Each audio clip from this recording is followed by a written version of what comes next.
স্বাগত জানাচ্ছি আজকের আলোচনায়। কানাডাতে পড়াশোনা করলে আপনাদের পিআরের অপরচুনিটিগুলো কিভাবে কাজে আসে। অনেক ব্যক্তিরা আউট অফ কানাডা থেকে পার্মানেন্ট রেসিডেন্ট হওয়ার জন্যে এক্সপ্রেস এন্ট্রিতে প্রোফাইল করে ওয়েটিংয়ে থাকেন বা প্রভিন্সিয়াল নমিনি প্রোগ্রামে চেষ্টা করে থাকেন। বছরের পর বছর ওয়েটিংয়ে থাকার পরেও তাদের প্রত্যাশাটা পূরণ হয় না, স্বপ্ন পূরণ হয় না। অনেকে ইসিএ, আইএলটিএস এই রেজাল্টগুলো নিয়ে শেষ পর্যন্ত সেগুলো এক্সপায়ার হয়ে যায়, কিন্তু কোনো কাজে আসে না। তো এক্ষেত্রে ইনসাইড কানাডা থেকে আবেদনের ক্ষেত্রে কমপক্ষে 1 বছরের একটা ডিপ্লোমা প্রোগ্রাম আপনাদের জন্য একটা ম্যাজিক্যাল ভূমিকা রাখতে পারে।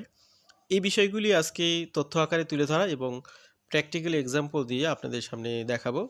কানাডা এবং কানাডার বাইরে যে যেখান থেকে শুনছেন আজকের আলোচনাটি, আশা করি তথ্যগুলো অনেকের জন্যই কাজে আসবে। চলুন আমরা আজকের আলোচনাটি ডিপে ঢুকি। How 1 year diploma can transform your CRS score. এখানে বলে রাখা ভালো, 1 বছরের ডিপ্লোমা কিন্তু বিভিন্ন ধরনের হতে পারে। আপনি হয়তো আপনার দেশে ব্যাচেলর ডিগ্রি করেছেন, সেটার ক্রিডেন্সিয়াল অ্যাসেসমেন্ট আছে, পরবর্তীতে আপনি একটা ডিপ্লোমা করলেন। অথবা আপনার দেশে আপনি আপনার দেশেও ডিপ্লোমা কোনো একটা করেছেন, কানাডাতে এসে আপনি 1 বছরের ডিপ্লোমা করতে পারেন। অথবা আপনি মাস্টার্স পাস করেছেন, তারপরেও আপনি কানাডাতে একটা ডিপ্লোমা প্রোগ্রাম করতে পারেন 1 বছরের জন্যে। তো এগুলো আপনাদেরকে হেল্প করবে আপনাদের পয়েন্টগুলো বুস্টিং করার ক্ষেত্রে বিভিন্নভাবে, বিভিন্ন সাইট দিয়ে। তো এগুলো আমরা দেখি কিভাবে আমরা পয়েন্টগুলো আর্ন করতে পারি। Pursuing a 1 year diploma in Canada or abroad can significantly increase your chance of receiving an invitation to apply through the express entry system, particularly when combined with language result and or Canadian work experience. A 1 year diploma can make you more competitive candidate through a boost to your comprehensive ranking system CRS score.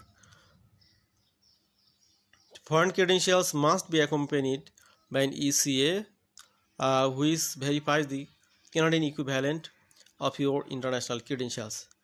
তো আমরা যে বিষয়গুলো এখানে cover করব, core human capital factor, skill ট্রান্সফারেবিলিটি factor এবং additional factors, এগুলোতে 1 বছরের diploma করার আগে এবং পরে কি পরিবর্তন আসে সেগুলো দেখবেন আপনারা। Interested in how education can increase your score with spouse?